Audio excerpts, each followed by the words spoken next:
بسم اللہ الرحمن الرحیم. السلام علیکم ناظرین, میں ہوں آسمہ شرازی. پروگرام ہے فیصلہ آپ کا. آج کے اس پروگرام کا فوکس جو ہے وہ 13 دسمبر کا وہ جلسہ جو کہ لاہور میں ہونے جا رہا ہے. اپوزیشن کا پورا جو فوکس ہے, پورا جو دھیان ہے اور پوری جو ایفرٹس ہیں وہ اس جلسے کے اوپر ہیں, کیونکہ جس طرح سے 30 اکتوبر کا 2011 کا کہا جاتا ہے پاکستان تحریک انصاف کا جلسہ تھا, جس نے کہ بالکل کایا پلٹ کے رکھ دی تھی اور بہت بڑا جلسہ تھا, مینار پاکستان پہ منعقد ہوا. اس نے ایک پرسیپشن بدل دی تھی اور ایک تبدیلی کی لہر جو ہے وہ آ گئی تھی. کہا یہ جا رہا ہے کہ اگر اپوزیشن ویسے ہی بڑا جلسہ کر لیتی ہے تو ایک طرح سے ان کی جو پرسیپشن ہے اس کا قلعہ وہ فتح کر لیں گے. اس کے لیے پاکستان پیپلز پارٹی, پاکستان مسلم لیگ نواز خاص کر کے, جس کا کہ گڑھ پنجاب ہے, وہ پوری طرح سے اس کی اپنی کوششیں جو ہے وہ کر رہی ہے. کتنا کامیاب ہوگا کتنا ناکام ہوگا یہ تو آنے والا وقت بتائے گا. دوسری طرف رانا ثناءاللہ صاحب جو کہ پنجاب کے صدر ہیں پاکستان مسلم لیگ نواز کے, ان کے آج وارنٹ گرفتاری جو ہے وہ جاری ہوئے ہیں. کہا جا رہا ہے 9 نومبر کو ایشو کیے گئے تھے لیکن ان تک پہنچے ہیں اور ہو سکتا ہے کہ ان کی گرفتاری عمل میں لائی جا سکے 13 دسمبر سے پہلے. کیا یہ سارا جو ہے یہ جلسے کو فوکس کر کے ہوگا, یہ ایک سوال اٹھایا جا رہا ہے. اس کے اوپر ہم ضرور بات کریں گے. دوسری طرف آج میاں شہباز شریف صاحب جو کہ واپس چلے گئے جیل, لیکن ان سے ملنے کے لیے پرویز الہی صاحب آئے, مونس الہی صاحب آئے.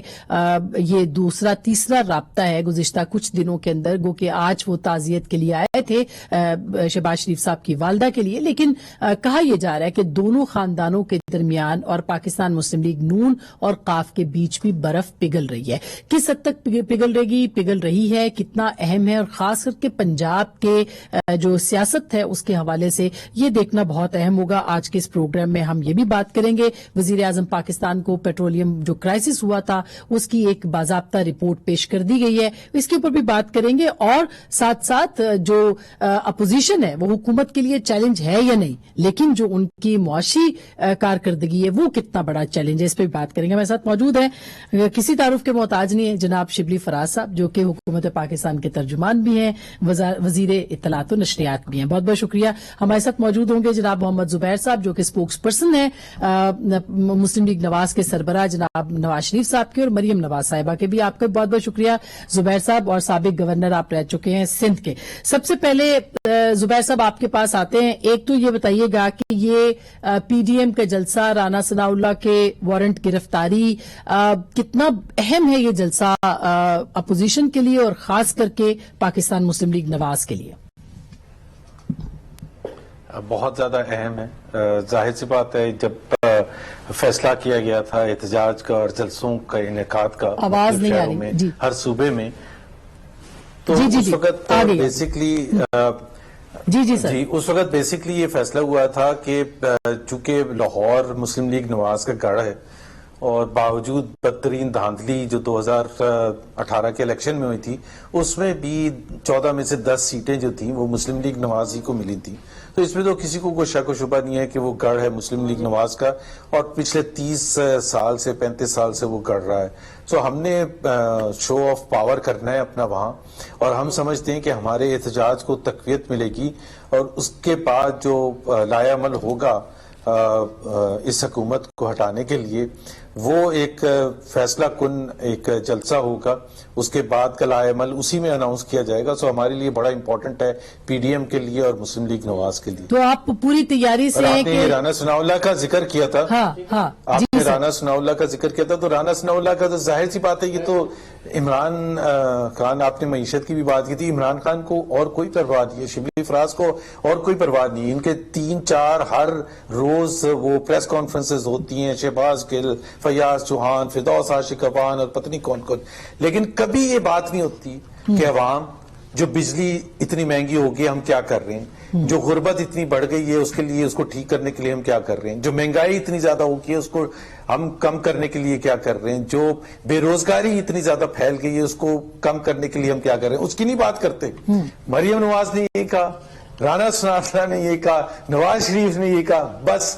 تو جس حکومت کا فوکس اور تمام چیزیں جو ہوں 24 گھنٹے میں سے اب وہ چلتے چلتے زبیر صاحب آپ نے چونکہ بات کر دی کہ حکومت جو ہے وہ پوری طرح سے فوکس کیے ہوئے صرف اور صرف اپوزیشن کو، تو یہ جو ڈار صاحب کا انٹرویو ہے نا، آپ مجھے کوئی روز پریس کانفرنس کرتے ہیں، روز پریس کانفرنس کرتے ہیں، یہ نہیں بتاتے کہ آپ کر کیا رہے ہیں بھائی، آپ عوام کے لیے کیا کر رہے ہیں؟ اچھا، لیکن جو ڈار صاحب کا انٹرویو ہے اس یہ کہا جا رہا ہے کہ ان کے آپ کا جو بیانیہ بڑا کمزور کر دیا انہوں نے اس انٹرویو میں، وہ پوری طرح سے جواب تیار کر کے نہیں گئے. آپ سے بھی کوئی مشورہ نہیں کیا ڈار صاحب نے انٹرویو سے پہلے؟ ڈار صاحب میرے سے کیوں مشورہ کریں گے؟ اچھا نہیں، مجھے نہیں پتا تھا کہ ڈار صاحب، مجھے یہ پتا چل گیا تھا کہ وہ ڈار صاحب نے انٹرویو دینا ہے یا دے دیا ہے. جس دن ملتان میں جلسہ تھا تو اس دن جب ہم واپس آ رہے تھے جلسے سے تو اس وقت میرا خیال ہے لیٹ آورز میں پتا چلا کہ شاید ان کا انٹرویو رات کو آئے گا. کیا ہوگا اس میں، کیوں انٹرویو ہو رہا ہے؟ ظاہر ہے اسحاق ڈار صاحب منجے ہوئے سیاستدان ہیں اور اتنے سال پاکستان کی پولیٹکس میں رہے ہیں، ان کا فیصلہ تھا اور وہ گئے. اور ان کے جو پرسنل ویلتھ کے معاملات ہیں آسمان دیکھیں، وہ تو میں اس پہ کوئی کمنٹ نہیں کر سکتا. میں کیسے کمنٹ کر سکتا ہوں یہ صحیح ہے یہ غلط ہے؟ آج شبلی فراز سے آپ جہانگیر ترین کے ویلتھ سٹیٹمنٹ کے بارے میں پوچھیں گے یا کسی کے بھی بارے میں پوچھیں گے تو شبلی فراز کا بھی یہی جواب ہوگا کہ بھائی وہ کہاں سے جواب دیں گے، جو ٹیکس اتھارٹیز ہیں وہ جانیں اور جہانگیر ترین فیر اینڈ آف ظاہر ہے ان کا نہیں ہے، لیکن انٹرویو نے نقصان پہنچایا پی ایم ایل این کو آپ کے خیال میں؟ دیکھیں پاکستان کی سیاست آپ کو پتا ہے کہ اگلے ہفتے ہم پتہ نہیں کس چیز پر بات کر رہے ہوں گے یا شاید کل کسی اور چیز پر بات کر رہے ہوں گے، تو یہ جو ٹیمپریری جھٹکے ہوتے ہیں یہ لگتے ہیں. اچھا یہ جھٹکا لگا ہے، اصل چیز یہ ہے کہ حکومت، اچھا شبلی صاحب انہوں نے کہا کہ حکومت کی، میں نے جھٹکا اس سینس میں نہیں کہا. اگر کوئی سمجھتے تھے کہ ہمارا جو سپورٹر ہے وہ بالکل وہیں کھڑا ہوا ہے جہاں وہ آج سے پہلے 2 دن پہلے کھڑا ہوتا، اس کو کوئی شک و شبہ نہیں ہے کہ پاکستان میں انصاف کے تقاضے نہیں پورے کیے جا رہے اور Mian Nawaz Sharif P M L N کے ساتھ کیا زیادتی ہو رہی ہے اور اس حکومت کی کارکردگی کتنی خراب اور تباہ کن ہے اور کرپشن کتنی زیادہ ہے، اس میں تو اس کو کوئی شک و شبہ نہیں ہے. میں تو کہہ رہا ہوں ایک ایونٹ یہ نیریٹو میں شبلی صاحب سے آپ نے چونکہ 2-3 بار کرپشن کی بات کر دی ہے تو یہ نیریٹو اب پی ایم ایل این بڑا زوردار طریقے سے لے کے آ رہی ہے کہ یہ حکومت بھی کرپٹ ہے اور مافیاز میں گھری ہوئی ہے. دیکھیں اس سے پہلے کہ میں اس کا جواب دوں، میں ذرا کوئکلی میں باتیں جو کہ کی ہیں زبیر صاحب نے.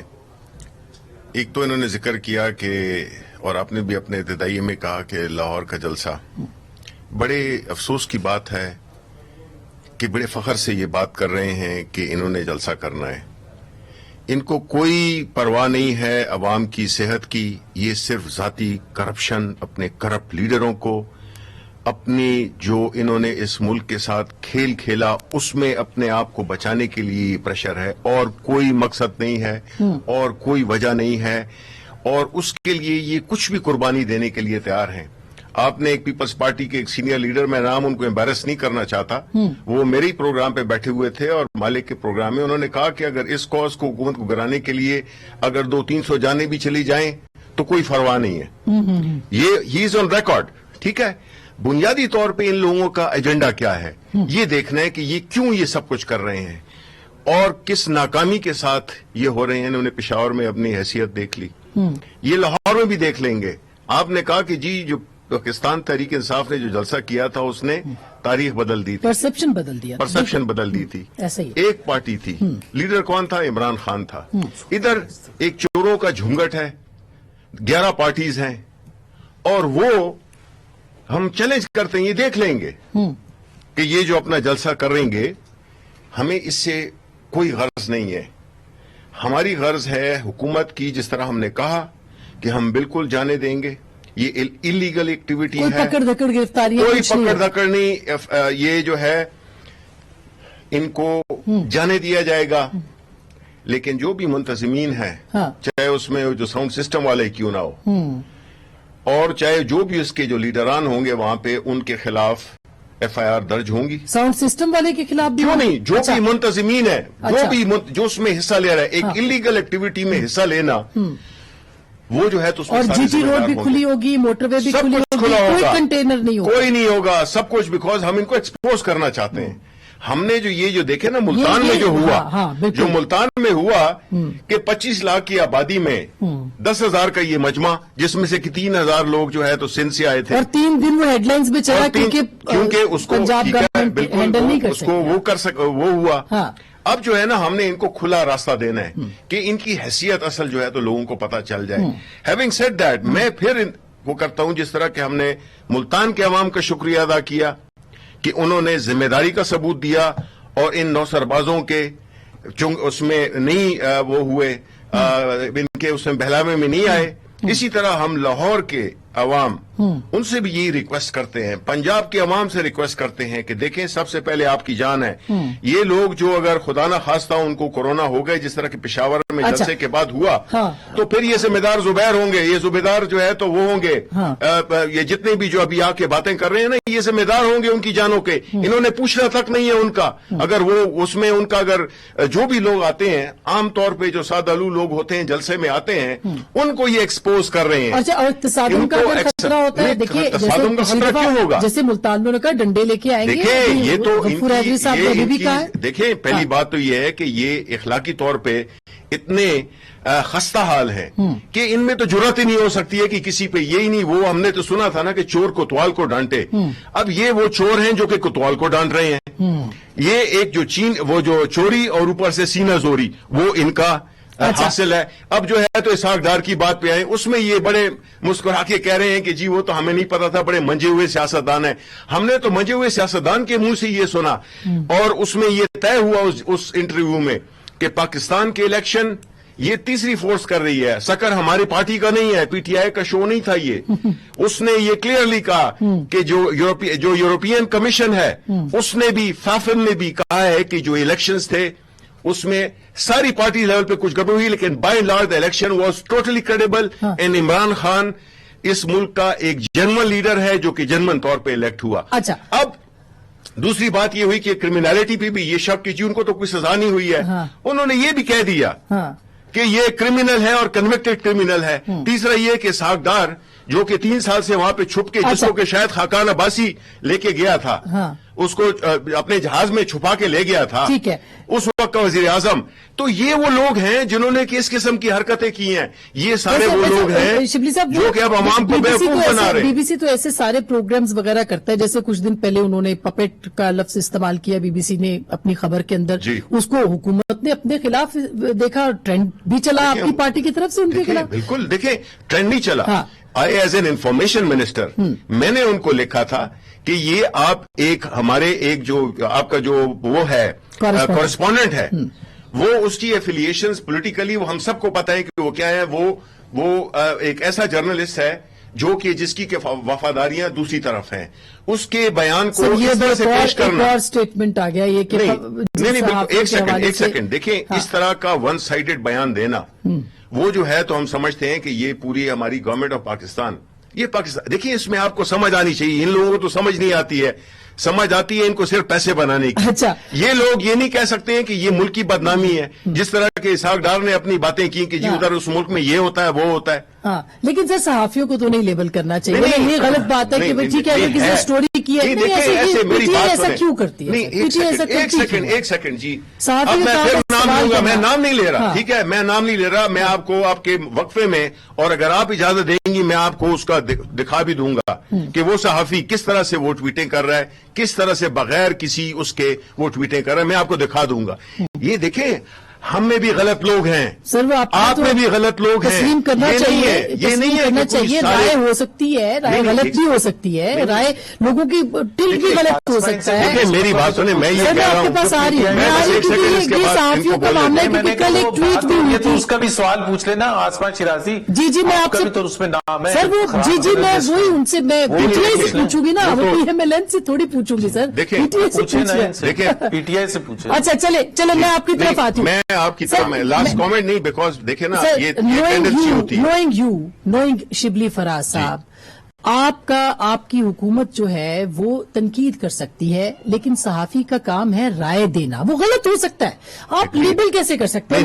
میں آپ کو بتا سکتا ہوں، دیکھیں مجھے اگر کرپشن کے الزامات لگا دیتے ہیں۔ میری بات سنیں، دیکھیں نا یہ پرابلم یہاں پہ آتا ہے، کوئی کرپشن کرتا ہے، وہ کہتا ہے کہ جی میں تو